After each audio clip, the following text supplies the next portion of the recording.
Hello guys, good morning Manveshwar valley के इन खूबसूरत पहाड़ों से। और आज ब्लॉग की शुरुआत हो रही है 11 बजे। और ना यहाँ पे चारों तरफ हल्की हल्की धुंध मुझे नज़र आ रही है, क्योंकि 1-2 हफ्ते से बारिश नहीं हुई। तो जिस टाइम पे बारिश नहीं होती है ना, तो उस टाइम हल्का हल्का धुंध नज़र आती है।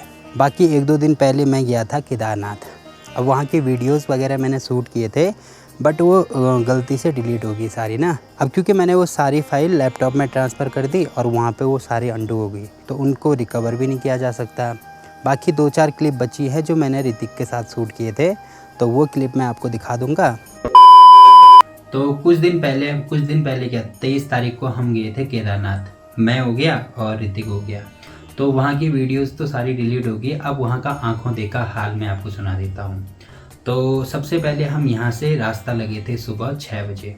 सुबह के 6 बज रहे हैं और बाबा का बुलावा आया है भाई, हम चले भोलेनाथ की दरबार की ओर। तो ठीक है गाइस, हमारे साथ बाबा के दर्शन आप भी कीजिए और हम भी करते हैं फर्स्ट टाइम। चलो निकला जाए।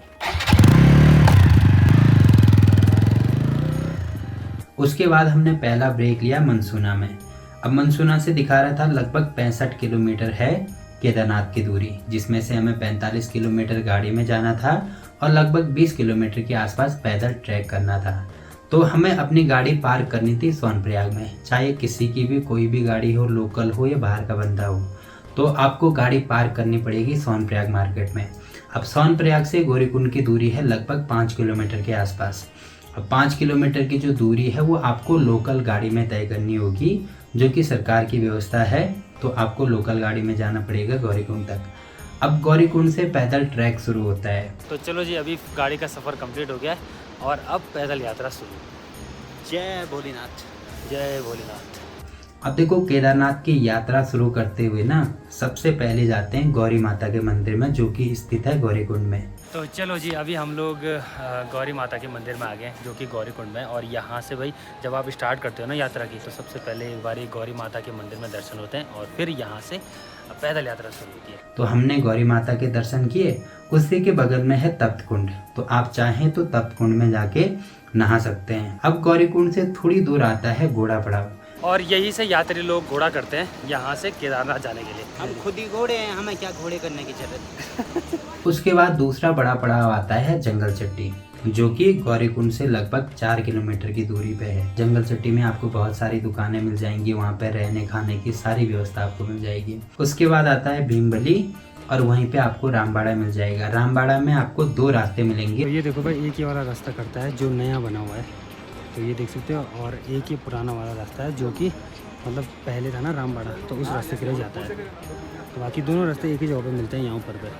और रामबाड़ा ही एक ऐसी जगह है जहाँ पे आप पहली बार मंदाकिनी नदी को क्रॉस करते हो। आप चाहें तो वहाँ पे मंदाकिनी नदी को स्पर्श भी कर सकते हो। अब रामबाड़ा से खड़ी चढ़ाई स्टार्ट हो जाती है लगभग 5 से 6 किलोमीटर। अब देखो, हम छोटी लिंचोली में मेरे भाई की दुकान है, तो वहाँ पे हमने पहला ब्रेक लिया है। वहाँ तक हम लगभग नॉन स्टॉप ही आए थे 2 घंटे के आसपास। तो चलो जी, अभी हम लोग छोटी लिंचोली में पहुंच गए और यहाँ पे हमारे गांव हमारे भैया लोगों की यहाँ पे दुकान है। बाकी यहाँ पे हमने पहला रेस्ट लिया है लगभग 10 किलोमीटर का। तो यहाँ पे चाय पानी पीते हैं भाई, और उसके बाद निकलेंगे यहाँ से। 1 बजे पहुँच गए आप। अब लिंचोली से ना खड़ी चढ़ाई स्टार्ट हो जाती है लगभग 5 किलोमीटर के। तो 5 किलोमीटर इतनी गंदी खड़ी चढ़ाई है ना कि वहाँ पे हमारी भी हालत ख़राब हो गई थी भाई। तो नीचे से हम मतलब लगभग 10 किलोमीटर हम 2 घंटे में आए, और उसके बाद 5 किलोमीटर लगभग 3.5 घंटे हमें लग गए भाई। और आपको एक एडवाइस देना चाहूँगा कि वहाँ पे बहुत सारे शॉर्टकट आपको मिल जाएंगे चढ़ाई में, तो आप शॉर्टकट ना लें भाई। जितना ज़्यादा हो सके जो मेन रास्ता है उसी रास्ते से आप जाएँ। और फाइनली हम पहुंच गए रुद्रा पॉइंट में, जहाँ पे खड़ी चढ़ाई खत्म हो जाती है। चलो जी, चलते चलते रुद्रा पॉइंट पहुंच गए हम लोग। और अब यहाँ चढ़ाई नहीं से समतल है, तो चलो भाई। और भीड़ भी काफ़ी लग रही है भाई यहाँ। अब रुद्रा पॉइंट से सीधा ट्रैक है, तो वहाँ पे ज़्यादा दिक्कत नहीं होगी। लगभग 2 किलोमीटर केदारनाथ मंदिर है। तो चलो जी, अब केदारपुरी में पहुँच गए हम लोग फाइनली। और यहाँ पर से केदारनाथ है 1 किलोमीटर। 1 किलोमीटर भी नहीं होगा यहाँ। हाँ, मतलब कम ही है अब, तो पहुँच ही गए ऐसे समझो आप। और ये नज़ारे देख के तो मज़ा आ गया मज़ा आ भाई। गया, पूरी थकान मिट पूरी गई। थकान मिट गई। और वैसे भी बेस कैंप से तो समतली है, मतलब सीधा ही रास्ता है, वैसे ज़्यादा दिक्कत तो नहीं है, बट मज़ा आ रही है। अब केदारनाथ मंदिर के प्रांगण में लगभग हम 4:30 बजे के आसपास पहुंच गए थे। शाम की आरती लगभग 6 बजे स्टार्ट होती है, तो हमने शाम की आरती की अच्छे से। उसके बाद हम पहुंच गए अपने टेंट में। चलो भाई, अभी फाइनली हम मंदिर में दर्शन करके आ गए हैं, खाना पीना भी हो गया और बाकी आज हम रुके हैं टेंट में। तो ये 2 मैन टेंट है, तो यहाँ पर रुकेंगे, मैं हो गया और ऋतिक हो गया भाई। तो टेंट का एक्सपीरियंस भी करना चाहिए कैसे होता है। वैसे यहाँ पे ठंडा नहीं है उतना, मतलब मेरे को तो नॉर्मली लगा भाई, जैसे बोल रही थी ना कि बहुत ठंडा होता है, तो उतना ठंडा नहीं है यहाँ पे। बाकी मंदिर के अंदर मैंने वहाँ पे देखे ना 5 पांडव हो गए, एक लक्ष्मी नारायण की वहाँ पे मूर्ति थी, एक द्रौपदी होगी और माता कुंती होगी। तो इतनी सारी मैंने वहाँ पे लिखा भी था ऊपर, और इतनी सारी मूर्तियाँ देखी भाई। बाकी कल सुबह के टाइम पे ना हमारा प्लान ये है कि 5 बजे उठेंगे और जल अभिषेक करेंगे हम वहाँ पे अंदर गर्भगृह में, और वहाँ पे शिवलिंग है, तो अच्छे से दर्शन हो जाएंगे सुबह के टाइम पे ना। तो यहाँ पे केदारनाथ यात्रा का पहला दिन खत्म होता है। अगले दिन हम जल्दी उठ गए लगभग 2:30 बजे के आसपास मंदिर में जलाभिषेक के लिए। हेलो गाइस, अभी देखो टाइम हो रहा है 3:10 और अभी जा रहे हैं हम मंदिर में दर्शन करने के लिए, और साथ में जल अभिषेक भी करेंगे, तो सुबह के टाइम पे अच्छे से दर्शन हो जाएंगे भाई। तो ठीक है गाइस, और यहाँ पे ना जितना ठंडा बोल रहे थे उतना ठंडा भी नहीं हो रहा। मंदिर में जलाभिषेक करने के बाद लगभग 5:30 बज चुके थे। तो जी फाइनली मंदिर में दर्शन भी हो गया अंदर, तो बहुत अच्छा लगा है, साथ में हमें प्रसाद भी मिल गया भाई।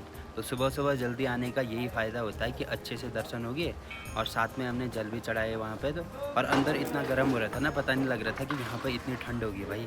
तो अभी काफ़ी अच्छा लग रहा है, और अभी ठीक है रूम पे निकलते हैं, मतलब जहाँ पे हमने टेंट ले रखे हैं वहाँ पे चलते हैं, और फिर जब धूप होगी ना उस टाइम पे आएंगे, तब दर्शन कराएंगे आपको अच्छे से। तो फिर दोबारा हम अपने वापस बेस कैंप में आ गए भाई। उसके बाद लगभग 8 बजे के आसपास हम दोबारा मंदिर के प्रांगण में गए। अब मंदिर के प्रांगण के ठीक पीछे आपको मिल जाएगी भीमशिला। अब कहा जाता है कि ये जो भीमशिला थी ना, ये पहले से वहाँ पे नहीं थी। जब 2013 में आपदा आई थी, तो उस टाइम पे वो जो शिला है वो ऊपर पता नहीं कहीं से बह के आ गई, और आई भी ऐसे बिल्कुल मंदिर के ठीक पीछे खड़ी हो गई भाई। बाद में उसको भीमशिला का नाम दिया गया, और कहा जाता है कि उसी की वजह से वो मंदिर आज भी वहीं पे खड़ा है। इधर उधर उस टाइम पे ना इधर उधर बहुत सारी बड़ी बड़ी बिल्डिंग बनी हुई थी, और जिस टाइम पे 2013 में आपदा आई थी ना, उस टाइम पे सारी बिल्डिंग बह गई, केवल वहाँ पे मंदिर बचा हुआ था भाई। तो ये लोगों की आस्था ही है कि वो मंदिर आज तक भी टिका हुआ है। और भीमशिला से कुछ ही दूरी पर है शंकराचार्य जी का समाधि स्थल। कहा जाता है कि पूरे भारत में जो सनातन धर्म है ना, उसका प्रचार प्रसार का सारा श्रेय शंकराचार्य जी को जाता है, जहाँ पे उनकी समाधि स्थल है। तो हमने वहाँ पे दर्शन किए। उसके बाद हम गए भुकुंड भैरव, और कहा जाता है कि केदारनाथ यात्रा तब तक सफल नहीं मानी जाती है जब तक आप भुकुंड भैरव के दर्शन न करें, जो कि थोड़ी ऊंचाई पे आपको मिल जाएगा। और भैरवनाथ के दर्शन करने के बाद हमारी यात्रा भी कंप्लीट हो गई भाई। और उस टाइम पे टाइम हो रहा था लगभग 11 बजे के आसपास, तो हम निकल गए थे वहाँ से। उसके बाद हमने नाश्ता वगैरह किया, और लगभग 3.5 घंटे लगे हमें गौरीकुंड पहुँचने में। तो चलो भाई, अभी हम लोग घोड़ा पड़ाव पहुँच गए, और कितने घंटे में पहुँचे? 2.5 घंटे में लगा। 2.5 घंटे में केदारनाथ से गौरीकुंड। मज़ा आ गई। अब देखो, ये जो सारी क्लिप मैंने यूज़ की हैं, ये सारे मैंने ऋतिक के फ़ोन से लिए हैं, क्योंकि मेरे फ़ोन का सारा डाटा डिलीट हो गया था। तो ऋतिक को आप थैंक्स कह सकते हो भाई। बाकी यही था भाई इस वाले ब्लॉग में। आपको ब्लॉग कैसा लगा कमेंट करके ज़रूर बताएं। तो मिलते हैं आपसे अगले ब्लॉग में, तब तक के लिए बाय बाय।